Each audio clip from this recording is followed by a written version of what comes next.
I'm not the type of man to come out here and talk a bunch of crap.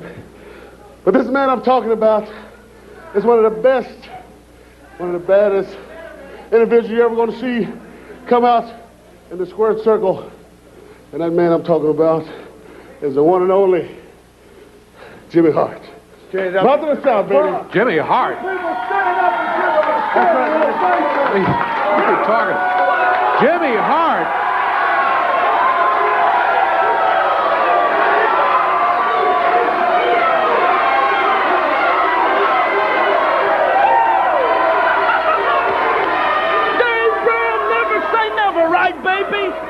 Take a look. You know, let me, no, wait. Jimmy, we appreciate you coming out for the surprise and all that. The fans enjoyed seeing you, I'm sure, but we got a format right here. You're not on it, and we're going to have to continue with the show. Hey, look at Gaylord. Look at this, man. Look, Mr. Hughes. He's got a format. Well, you know what we're going to do this format? We're just going to rearrange a little things here today, just like it used to be 7.5 years ago. You know, some things never change, baby. Look at the middle of this ring. That old patch is still in the middle of this ring out there. Where's Buddy Rain? Buddy Rain, you got to fix this up, brother. Somebody's going to get hurt, man. Look at how many people you got here. 30 or 40, 50 people over here. Everybody still getting free out here? You still getting free here? They still getting free. I guess you still go to the old church over here and get all those homeless people and wheel them in here, too, so you can fill up this audience out here, baby. Let me tell you something, man.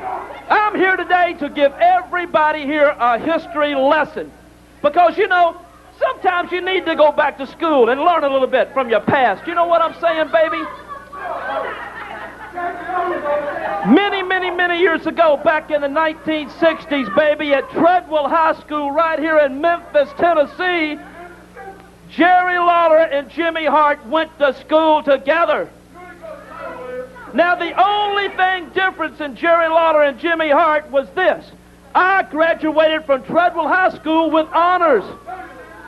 Jerry Lawler spent so many years in the 12th grade that all the kids used to bring him apples because they thought he was one of the teachers there. But you see, when Jimmy Hart got out of Treadwell High School, I formed a group called the Gentrys. Now, this was back when the Beatles were #1. The Dave Clark 5, man, they were on the charts. The Rolling Stones were hotter than ever. But that's when Jimmy Hart, Larry Raspberry, Bruce Bowes, Bobby Fischer, all of us put a group together right here locally, cut a record with Chip's Moment over at American Studios, and put Memphis on the map musically. It wasn't Elvis Presley. It wasn't Johnny Cash, Jerry Lee Lewis. Our record, in 1 week's time, baby, sold 5 million copies. That's right, baby. Then one day, we had this big super concert coming up on New Year's Eve, and a good friend of mine, George Klein, came to me and he said, you know, Jimmy, do you ever watch that little wrestling show on Channel 5 TV with that guy that calls himself the King, Jerry Lawler? And I said, well, I think I have a couple of times. I went to school with a guy, and he goes, well, you know what? His one dream, his one ambition, baby, was to get on stage with you and the Gentrys and maybe singing one little song. And I said, well, you know, for you, George, I guess I'll do it. Because I don't guess that'll hurt anything if he gets on and sings one song with us. So we brought Lawler up, man. New Year's Eve, sellout crowd, 3,000 people, right? I dig this scene, man. The band's up jamming and playing. We're rock and rolling, doing Keep On Dancing. And now here comes Jerry Lawler. When he opened his mouth, man, he sounded like he had about a ton of broken glass in his mouth every time he started to sing. It was ridiculous. It was horrible. I told Jim McGuire, my guitar player at the time, I said, Jim, crank the music up. But the louder we got, the louder this guy was singing.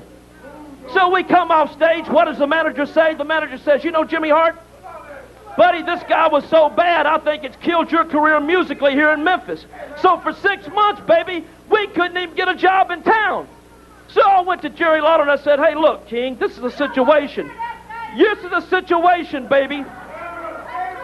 Well, you're going to hear it, baby, whether you like it or not, pal.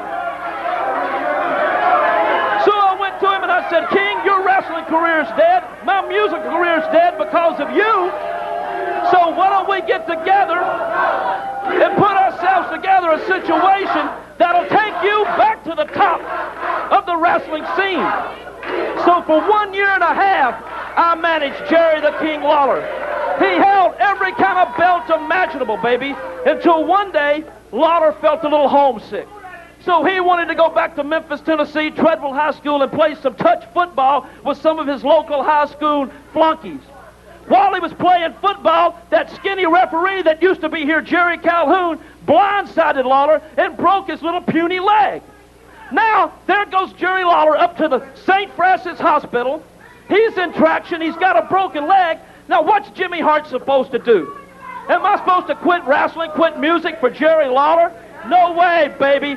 So you know what Jimmy Hart did, baby?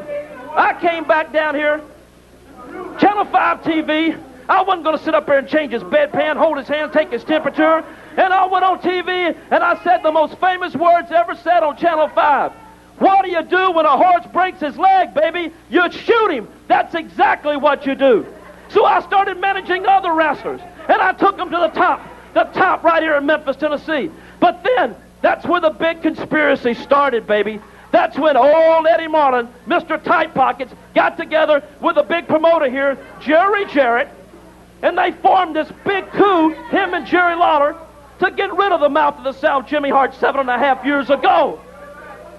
So all of a sudden I found myself with my back against the wall.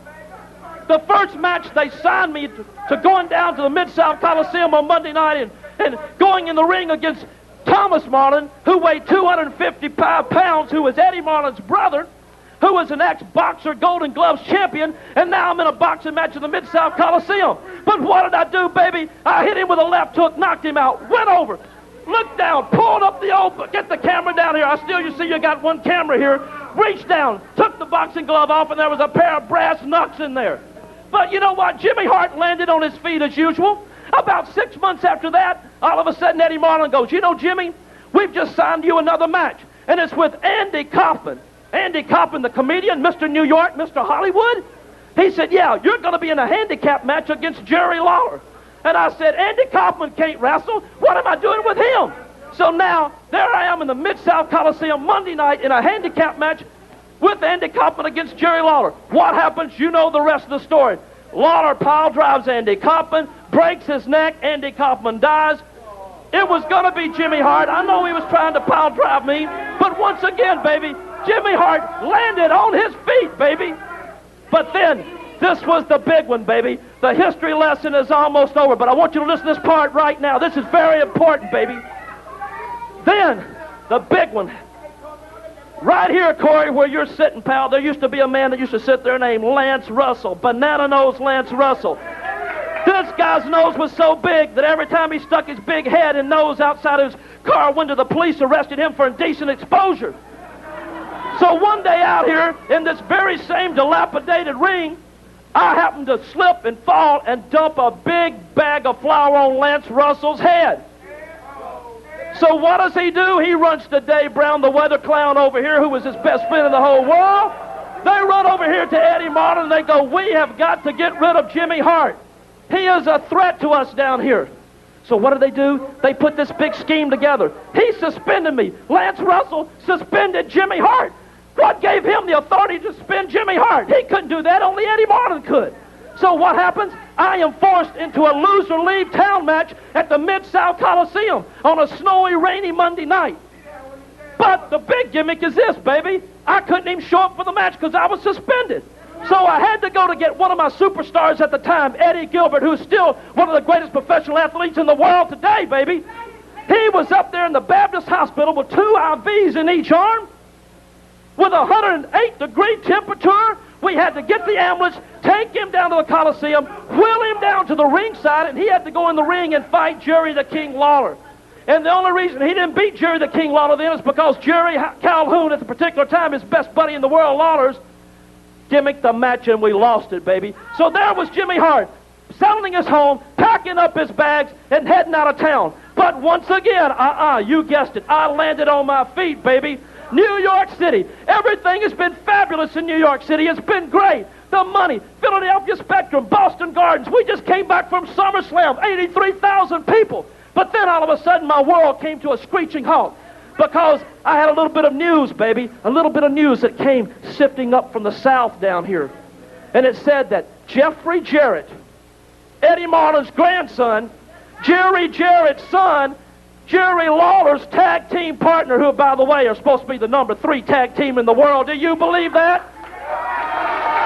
Well, if you believe that, you'll believe anything, baby. So all of a sudden, Jeffery Jarrett goes down to the pyramid where the big boys from New York wrestle once every 2 or 3 months. He goes down there, he scalps a ticket. He goes down and he sits in the front row, and during a match with Bret the Hitman Hart, at the particular time was the World Wrestling Federation Intercontinental Champion, and he challenges him to a match. Now, let me tell you something here, Jeff Jarrett. First of all, baby, you got to wake up and get real, man. This man here is called the Mountie. This is one of the superstars of wrestling. See this right here, baby? Look at this. Isn't he great? Doesn't he look good? This is one of our superstars of wrestling magazines, baby. Not those little cheap magazines that Mr. and Miss Coffee sell down here every Monday night, along with you and Jeffery Jarrett's wash and wear T-shirts, Lawler. They're wash and wear because you got to wash them before you wear them, because you don't know who's been wearing them before you bought them, man. So he goes and challenges him, man. This is the man that you want to fight. And if you want to fight him, you just call me. But don't call me Collect, and I can set you up with a match, Jeffery. But this leads me to now. The number 3 team in the world, supposedly, is Jerry Lawler and Jeff Jarrett. Well, you know what I say? I say, baby, this right here is going to be the next number 1 team in the world. This is Mr. Hughes. This is Gaylord. But from now on, I might start calling him Mr. Howard. It might be the Howard and Hughes Connection. Look at these guys' arms. Look at these guys' muscles. Now, Lawler, you and Jarrett, you want to fight somebody? Come here, Dave Brown. Take a look at this. What size coat do you think this man wears? You don't know. You don't know anything. What size coat do you think this man wears? Look at their fist. Look at this big fist. This big fist is bigger than anything you got, Daddy. They're big, Jimmy. There's no doubt about it. They're big. They're an awesome-looking team. Well, you know what, too? They're here for Jimmy Hart because they promised me that they will destroy anybody that gets in my way or anybody's way. They'll do anything I ask these 2 guys to do, Jimmy, because I'm going to make them a fortune in New York, baby. Jimmy, this has gone on a long time. We've listened to everything you had to say. You've got a team here that there's no doubt about it. They're big and they're tough. We have a show to do. I appreciate your stopping by. Well, thank you very much, and I'm glad to be here. But you know what? I'm going to stay here for the rest of the day. How do you like that? We're going to take a break right now. Let's go to break. You're not going to get rid of me. I'm going to be here for the rest of the day.